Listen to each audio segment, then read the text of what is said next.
بسم اللہ الرحمن الرحیم۔ لیکن اور صحابہ نے اس رائے سے اختلاف کیا اور رائے یہ ٹھہری اور امدادی فوجیں بھیجی جائیں۔ حضرت عمر رضی اللہ تعالیٰ عنہ نے قاصد سے دریافت کیا کہ دشمن کہاں تک آ گئے ہیں۔ اس نے کہا یرموک سے 3-4 منزل کا فاصلہ رہ گیا ہے۔ حضرت عمر رضی اللہ تعالیٰ عنہ نہایت غمزدہ ہوئے اور فرمایا افسوس، اب کیا ہو سکتا ہے، اتنے عرصے میں کیوں کر مدد پہنچ سکتی ہے۔ ابو عبیدہ رضی اللہ تعالیٰ عنہ کے نام نہایت پرتاثیر الفاظ میں ایک خط لکھا اور قاصد سے کہا کہ خود ایک صف میں جا کر یہ خط سنانا۔ یہ عجیب حسن اتفاق ہوا کہ جس دن قاصد ابو عبیدہ رضی اللہ تعالیٰ عنہ کے پاس آیا، اسی دن سعید بن عامر بھی 1000 آدمی کے ساتھ پہنچ گئے۔ مسلمانوں کو نہایت تقویت ہوئی اور انہوں نے نہایت استقلال کے ساتھ لڑائی کی تیاریاں شروع کی۔ رومی فوجیں یرموک کے مقابل دیر الجبل میں اتریں۔ خالد رضی اللہ تعالیٰ عنہ نے لڑائی کی تیاریاں کیں۔ معاذ بن جبل رضی اللہ تعالیٰ عنہ کو، جو بڑے رتبے کے صحابی تھے، میمنہ پر مقرر کیا۔ قواس بن عشیم کو میسرہ اور ہاشم بن عتبہ کو پیدل فوج کی افسری دی۔ اپنے رکاب کی فوج کے 4 حصے کیے اور ایک کو اپنی رکاب میں رکھا، باقی پر قیس بن حبیرہ، میسرہ بن مسروق، عمرو بن الطفیل کو مقرر کیا۔ یہ تینوں بہادر تمام عرب میں انتخاب تھے اور اس وجہ سے فارس العرب کہلاتے تھے۔ رومی بھی بڑے ساز و سامان سے نکلے۔ 2 لاکھ سے زیادہ کی جمعیت تھی اور 24 صفیں تھیں، جن کے آگے آگے ان کے مذہبی پیشوا ہاتھوں میں صلیبیں لیے جوش دلاتے جاتے تھے۔ فوجیں بالکل مقابل آ گئیں تو ایک بطریق صف چیر کر نکلا اور کہا کہ میں تنہا لڑنا چاہتا ہوں۔ میسرہ بن مسروق نے گھوڑا بڑھایا، مگر چونکہ حریف نہایت تنومند اور جوان تھا، خالد رضی اللہ تعالیٰ عنہ نے روکا اور قیس بن حبیرہ کو طرف دیکھا۔ وہ یہ اشعار پڑھتے بڑھے، پردہ نشین عورتوں سے پوچھ لو، کیا میں لڑائی کے دن بہادروں کے کام نہیں کرتا۔ قیس اس طرح جپٹ کر پہنچے کہ بطریق ہتھیار بھی نہیں سنبھال سکا تھا کہ ان کا وار چل گیا۔ تلوار سر پر پڑی اور خود کاٹتی ہوئی گردن تک اتر آئی۔ بطریق ڈگمگا کر گھوڑے سے گرا، ساتھ ہی مسلمانوں نے تکبیر کا نعرہ مارا۔ خالد رضی اللہ تعالیٰ عنہ نے کہا شگون اچھا ہوا اور اب خدا نے چاہا تو آگے فتح ہے۔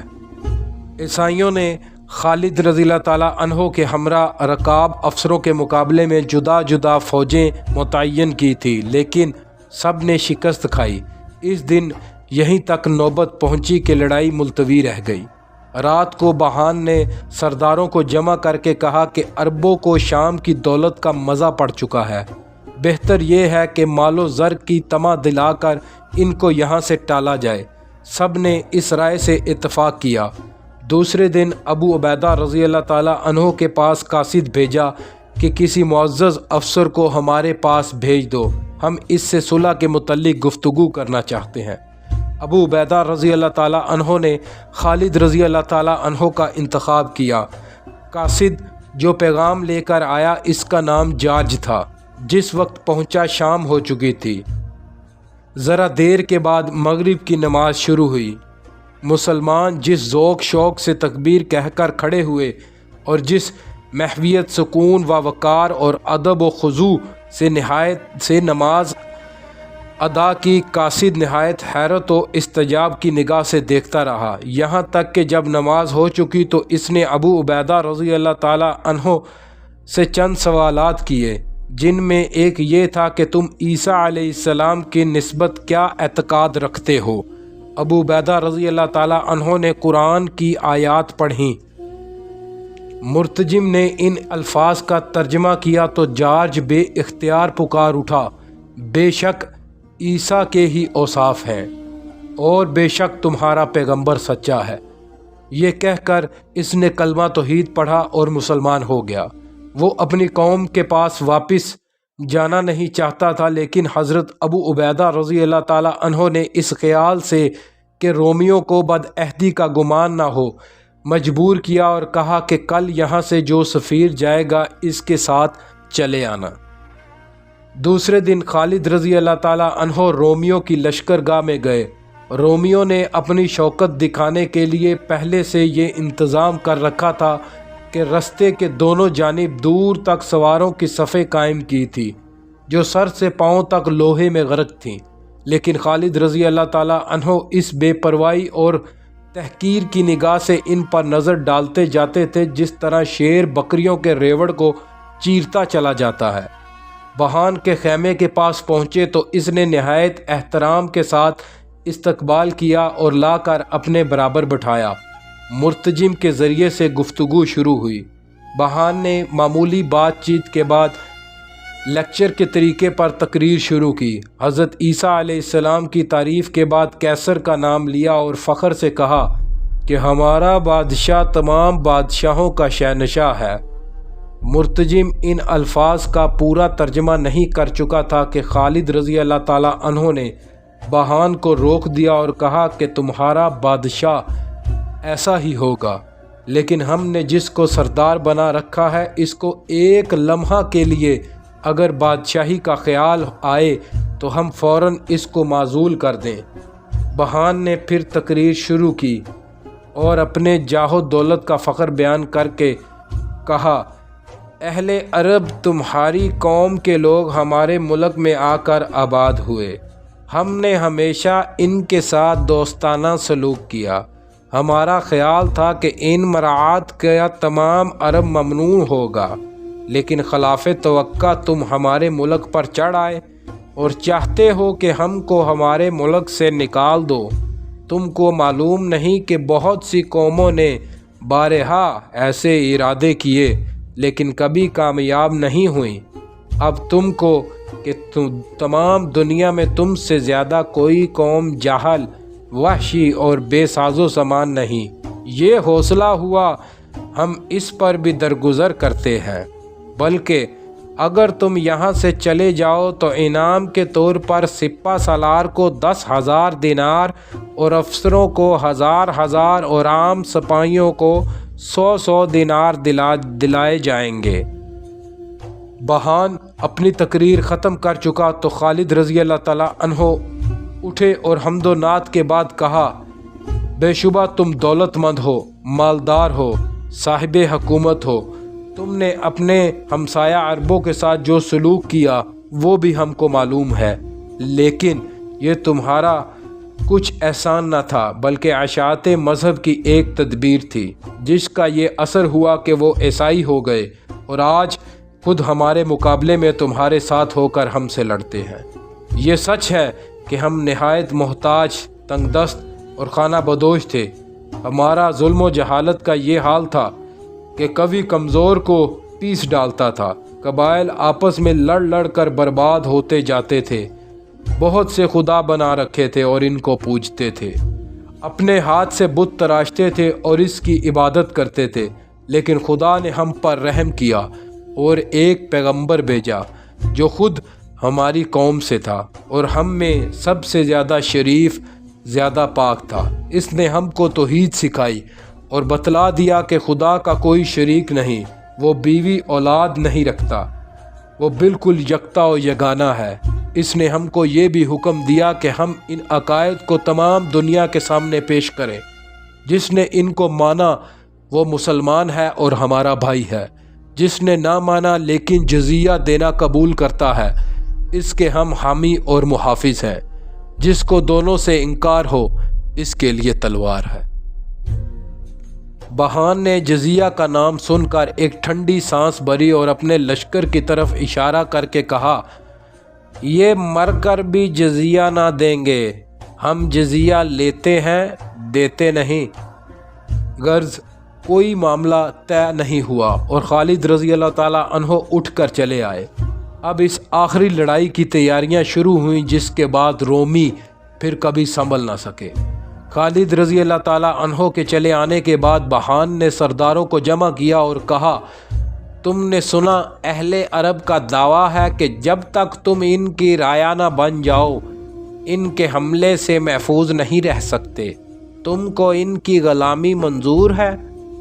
تمام افسروں نے بڑے جوش سے کہا، ہم مر جائیں گے مگر یہ ذلت گوارا نہیں ہو سکتی۔ صبح ہوئی تو رومی اس جوش اور سر و سامان سے نکلے کہ مسلمانوں کو بھی حیرت ہو گئی۔ خالد رضی اللہ تعالیٰ عنہ نے یہ دیکھ کر عرب کے عام قاعدے کے خلاف نئے طور سے فوج آرائی کی۔ فوج جو 30-35 ہزار تھی، اس کے 26 حصے کیے اور آگے پیچھے نہایت ترتیب کے ساتھ اسی قدر صفیں قائم کی۔ قلب فوج ابو عبیدہ رضی اللہ تعالیٰ عنہ کو دیا۔ میمنہ پر عمرو بن العاص اور شرجیل مامور ہوئے۔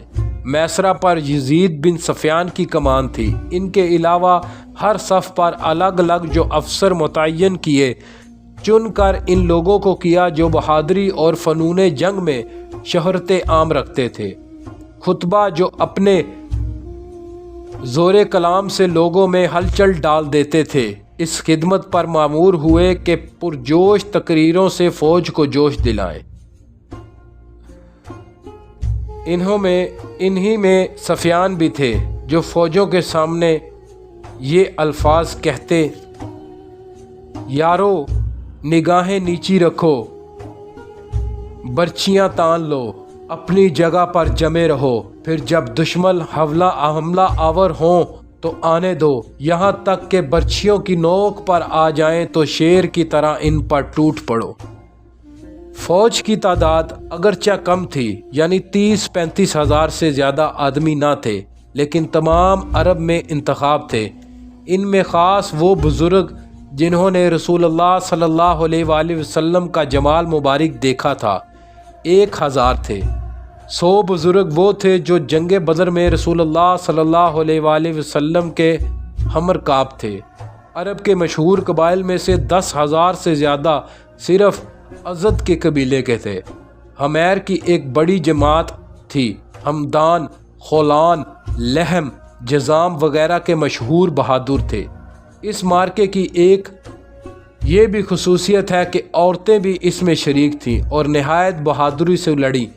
امیر معاویہ رضی اللہ تعالیٰ عنہ کی ماں ہند حملہ کرتی ہوئی بڑھتی تھی۔ امیر معاویہ رضی اللہ تعالیٰ عنہ کی بہن جویریہ نے بھی بڑی دلیری سے جنگ کی۔ مقداد جو نہایت خوش آواز تھے، فوج کے آگے آگے سورۃ انفال جس میں جہاد کی ترغیب ہے تلاوت کرتے جاتے تھے۔ ادھر رومیوں کے جوش کا یہ عالم تھا کہ 30,000 آدمیوں نے پاؤں میں بیڑیاں پہن لی کہ ہٹنے کا خیال تک نہ آئے۔ جنگ کی ابتدا رومیوں کی طرف سے ہوئی۔ 2 لاکھ کا ٹڈی دل لشکر ایک ساتھ بڑھا۔ ہزاروں پادری اور بشپ ہاتھوں میں صلیب لیے آگے تھے اور حضرت عیسیٰ علیہ السلام کی جے پکارتے آتے تھے۔ یہ ساز و سامان دیکھ کر ایک شخص کی زبان سے بے اختیار نکلا: اللہ اکبر! کس قدر بے انتہا فوج ہے! خالد رضی اللہ تعالیٰ عنہ نے جلا کر کہا: چپ رہ، خدا کی قسم، میرے گھوڑے کے سم اچھے ہوتے تو میں کہہ دیتا کہ عیسائی اتنی ہی فوج اور بڑھا لیں۔ غرض عیسائیوں نے نہایت زور و شور سے حملہ کیا اور تیروں کا می برساتے بڑھے۔ مسلمان دیر تک ثابت قدم رہے، لیکن حملہ اس زور کا تھا مسلمانوں کا میمنہ ٹوٹ کر فوج سے علیحدہ ہو گیا اور نہایت بے ترتیبی سے پیچھے ہٹا۔ ہنر یمت یافتہ ہٹتے ہٹتے حرم کے خیمہ گاہ تک آئے۔ عورتوں کو یہ حالات دیکھ کر سخت غصہ آیا اور خیمے کی چوبیں اکھاڑ لیں اور پکاری کہ نامرد ادھر آئے تو چوبوں سے سر توڑ دیں گی۔ یہ حالات دیکھ کر معاذ بن جبل جو میمنہ کے ایک حصے کے سپہ سالار تھے، گھوڑے سے کود پڑے اور کہا کہ میں تو پیدل لڑتا ہوں، لیکن کوئی بہادر اس گھوڑے کا حق ادا کر سکے تو گھوڑا حاضر ہے۔ ان کے بیٹے نے کہا: ہاں، یہ حق میں ادا کروں گا کیونکہ میں سوار ہو کر اچھا لڑ سکتا ہوں۔ غرض دونوں باپ بیٹے فوج میں گھسے اور دلیری سے جنگ کی کہ مسلمانوں کے اکھڑے ہوئے پاؤں پھر سنبھل گئے۔ ساتھ ہی حجاج جو قبیلہ زبید کے سردار تھے 500 آدمی لے کر بڑھے اور عیسائیوں کا جو مسلمانوں کا تعقب کرتے چلے آتے تھے آ کر روک لیا۔ میمنہ میں قبیلہ ازد شروع حملہ سے ثابت قدم رہا تھا۔ عیسائیوں نے لڑائی کا سارا زور ان پر ڈالا، لیکن وہ پہاڑ کی طرح جمے رہے۔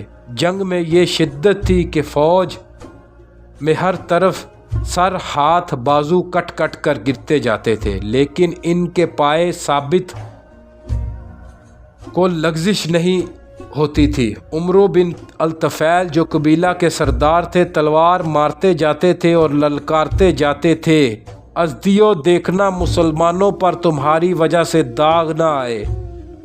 9 بڑے بڑے بہادر ان کے ہاتھ سے مارے گئے اور آخر خود شہادت حاصل کی۔ حضرت خالد رضی اللہ تعالیٰ عنہ نے فوج کو پیچھے لگا رکھا تھا، دفعتاً صف چیر کر نکلے اور اس زور سے حملہ کیا کہ رومیوں کی صفیں ابتر کر دیں۔ اکرمہ نے، جو ابو جہل کے فرزند تھے اور اسلام لانے سے پہلے اکثر کفار کے ساتھ رہ کر لڑتے تھے، گھوڑا آگے بڑھایا اور کہا، عیسائیو، میں کسی زمانے میں کفر کی حالت میں خود رسول اللہ صلی اللہ علیہ وآلہ وسلم سے لڑ چکا ہوں، کیا آج تمہارے مقابلے میں میرے پاؤں پیچھے پڑ سکتے ہیں؟ یہ کہہ کر فوج کی طرف دیکھا اور کہا، مرنے پر کون بیعت کرتا ہے؟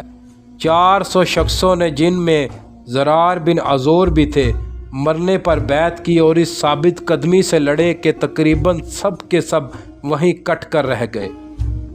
اکرمہ کی لاش مقتولوں کے ڈھیر میں ملی، کچھ دم باقی تھے۔